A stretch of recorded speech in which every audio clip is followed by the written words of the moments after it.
สาวอาทิตย์แกงหน่อไม้กำลังตำยังหั่นน่ะตำมักเผ็ดทุกคนอยู่จักคนอยู่นี่สองเนาะขอถามนี่สาวอาทิตย์มีแผนแล้วบ่ยังเนาะจักเปอร์เซ็นต์โสดบ่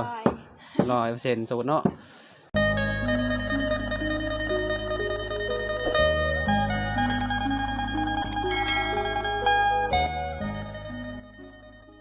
ทุกคนบ่เป็ดก็สิมาถ่ายเสาร์อาทิตย์อีกเนาะวันนี้เนาะ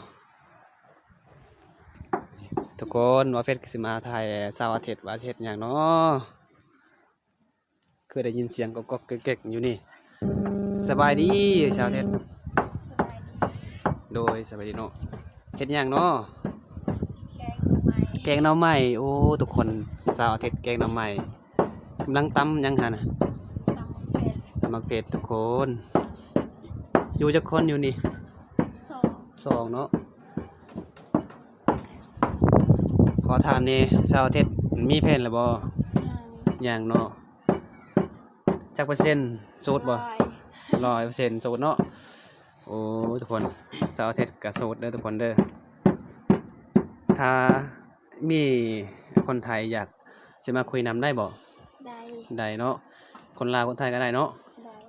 โอ้ทุกคนเสาร์อาทิตย์มักสเปคแบบใด แบบใดก็ได้เนาะโอ้ทุกคนเลยแบบใดก็ได้เด้อเสาร์อาทิตย์ว่าเนาะเสาร์อาทิตย์ก็โอ้ยแกงหน่อไม้นี่เบิ่งเปิดเบิ่งปลาโถทุกคนเป็นตาแซ่บอาหารธรรมชาติบ้านเฮาเด้เสาร์อาทิตย์ก็ไปหาหน่อไม้แต่เช้าเนาะเป็นคนดุคนมันทุกคนตอนนี้ทำอาหารกินคนเดียวเด้อ อันนี้ก็จะเป็นเฮือนศาลเสาร์อาทิตย์ทุกคนเฮือนเก่าๆแต่ว่าเพิ่นก็เป็นคนสะอาดสิอิหยังเด้เพิ่นก็ผัดกวาดเฮือนศาลเรียบร้อยแล้วเนาะตอนนี้ก็กำลังหัวกินแกงหน่อไม้ทุกคนเสาร์อาทิตย์นี่มักบ่าวประมาณอายุเท่าใดเท่าใดก็ได้เนาะโอ้ ประมาณ30-40เอาบ่เอาเนาะทุกคนที่ประมาณ30-40ก็เอาได้เพิ่นว่าเนาะวัยรุ่นมาเอาบ่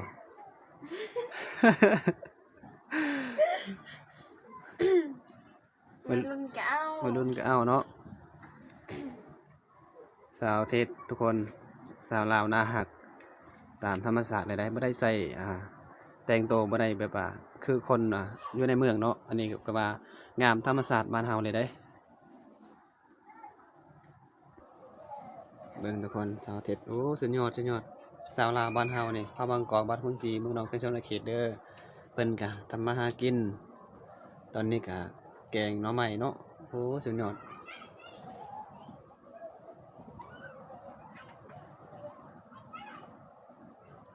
นี่ก็จะเป็นกล้วยทุกคนกล้วยสุกเนาะอยู่ในเป้าก็เป็นกล้วยเด้อนี่ก็เป็นเฮือนเสาร์อาทิตย์เนาะเสาร์อาทิตย์ก็เป็นทุกคนยากทุกคนเลยเพิ่นก็อยากได้ผู้บ่าวฟังไทยเพิ่นว่าอยากได้ผู้บ่าวที่ได้เลี้ยงโตเขาได้เนาะเสาร์อาทิตย์ใช้ชีวิตก็ทุกยากได้ทุกคนเพื่อจะได้กินมานี่โอ้ยมันไม่ได้ง่ายเนาะทุกคนเนาะทำมาหากินเลยตามสบายแบบว่าใจมักอยากกินยังก็หาได้เนาะเบิ่งสาวเท็ดกับตำมักเก็ดทุกคนตำก็คักหลายเลย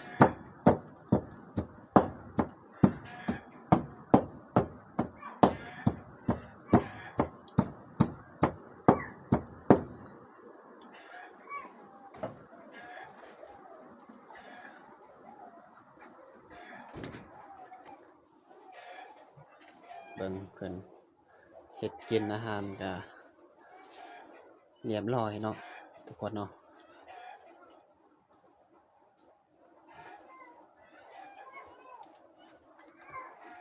สุดยอดสาวลาวบ้านเฮา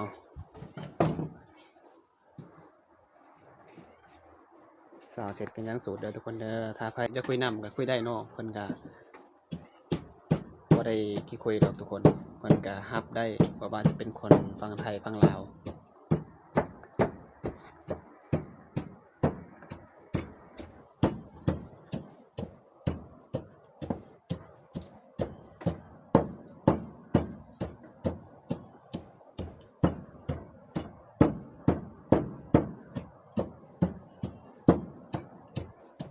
ตำให้แตกให้หมุนเลยเนาะ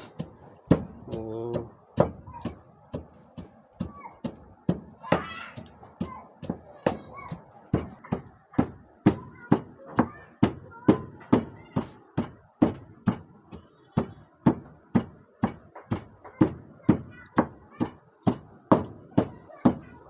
สาวลาวนะฮัก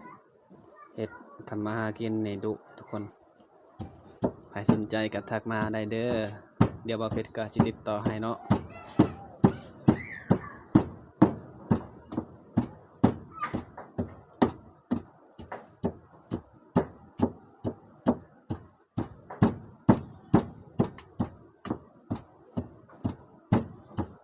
อันนี้ก็จะเป็น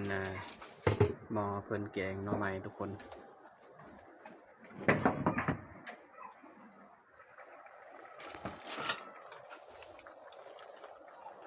สุดยอดอาหารธรรมศาสตร์แกงหน่อไม้บ้านเฮาเนาะ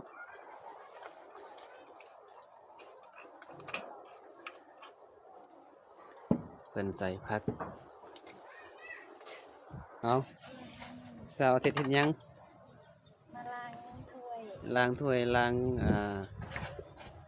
บาบ้วงล้างประตูเนาะสิกินข้าวเลยบ่โอ้ทุกคน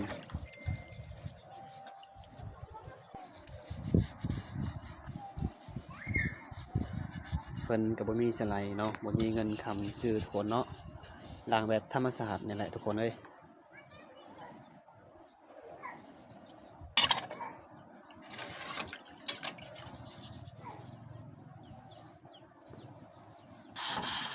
เพิ่นก็มักบ่เกี่ยวอายุเนาะเฒ่านมก็เอาได้ถ้าผู้ใดเลี้ยงได้เนาะ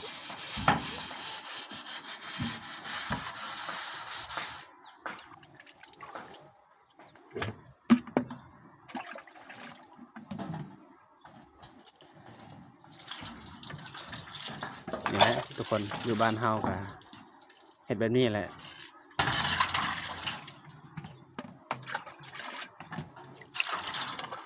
สะอาดเรียบร้อยแล้วทุกคนเลย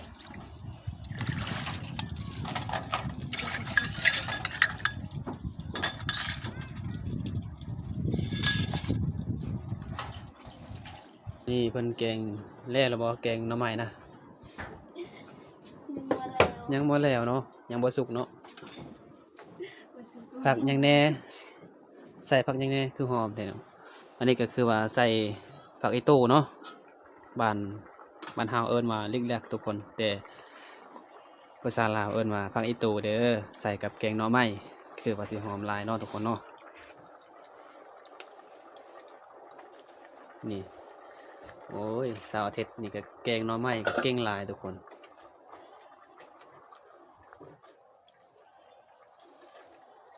สุดยอดจุ่ม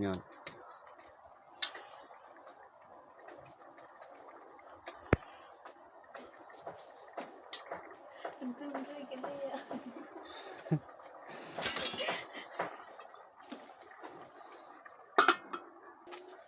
อ่ะ ตอนนี้ซอสเผ็ดก็ใส่เกลือใส่เปงนัวใส่เผ็ดแล้วก็ซิมเบิ้งมาพอดีกับกินเนาะใกล้สิสุกแล้วแกงหน่อไม้นี่ก็ได้เนาะทุกคนเนาะคือหอมแท้เด้คือว่าแกงหน่อไม้ธรรมชาติบ้านเฮาได้เฮาอยู่บ้านนอกบ้านนาอันนี้ก็จะเป็นพอเสาร์อาทิตย์ทุกคนเบิ้งสวยกันยังบ่ตื่นเลยโอ้ยทุกคนเลยเห็นได้เนาะ ตื่นได้แม่ลูกเอิ้นกินข้าวนี่คือนอนรับสบายแท้เสาร์อาทิตย์ก็กำลังตักแกงหน่อไม้เนาะเอิ้นพอเอิ้นน้องกินนำกันเด้อทุกคนเด้อเอาเสาร์อาทิตย์ก็กำลังเตรียมกินข้าวกินน้ำแล้วทุกคน มาเด้อ FC มากินข้าวนำกันเด้อกินแกงหน่อไม้ กินแกงหน่อไม้เนาะ น้องเฮ็ดเองแซ่บหรือบ่แซ่บ แต่เป็นตาแสบหลายเลยเนาะเสาร์อาทิตย์เฮ็ดแกงหน่อไม้นี่เก่งหลายทุกคน อันนี้ก็จะเป็นน้องสาวเดี๋ยวคุณก็เป็นพ่อเนาะ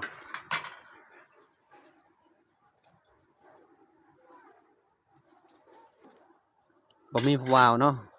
บ่มี กินกับน้อง อันนี้คือว่าน้องสาวลาวเสาร์อาทิตย์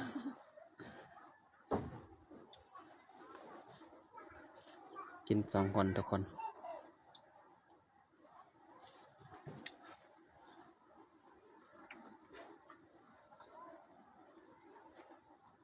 2 คนกับ2ติบเขาเลยเนาะปลาทูทุกคนเสาร์อาทิตย์กับติบเขาผู้เดียวอันนี้น้องกับติบเขาผู้เดียวติบเขาไผ่ติบเขามันเนาะปลาคือกินหลายแท้เสาร์อาทิตย์กินเบิดบ่ติบเขานะ เอาบนเผือกเอาลง ปลาเสาร์อาทิตย์กินข้าวคนเดียวติบเขานั่นน่ะกินเบิดเลยบ่หมดเนาะปลาคือ2 คนกิน2ติบเขาเด้กินนำกันบ่ได้บ่ได้เนาะแต่ว่าเคยกินเนาะอันนี้คือว่าน้องเสาร์อาทิตย์เด้อทุกคนเด้ออันนี้ก็เป็นซาวล่าแม่นบ่น้องเจ้านี่ซาวล่าแม่นบ่ซาวล่าเนาะ กระดังทำเอาเลยเอาเสียให้น้ำ สาวจะกินข้าวเจียวก็บ่ได้เอาเลยทุกคนมีแต่กินแกงหน่อไม้เลยซื่อๆเนาะเบิ่งนี่ ก็แต่คุณพระเอาหนัก เดี๋ยวจะเป็นพอเสาร์อาทิตย์ทุกคน มันเราฝากแต่